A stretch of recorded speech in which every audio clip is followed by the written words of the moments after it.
চা খাইতে বের হয়েছি বাসা থেকে, মনে করেন আধা ঘন্টা তো হাইটা ফালাইছি, আধা ঘন্টা হাঁটি নেই, 15-20 মিনিট হাইটা ফালাইছি, আরও 10-15 মিনিট লাগবো কফির দোকানে যেতাম। ওইখানে আপনার একটা মার্কেট আছে, ওইটার নাম হচ্ছে বাঙালি মার্কেট আমাদের এখানে বলে, এটা হুফে।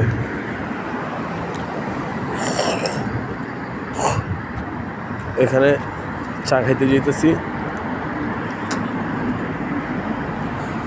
হাঁটতে থাকি, আরও কমসে কম 10-15 মিনিট হাঁটা লাগবে। আমার বাসা থেকে বাসার আশেপাশে কোনো চার দোকান নেই, অনেক দূরে দূরে দূরে আর কি।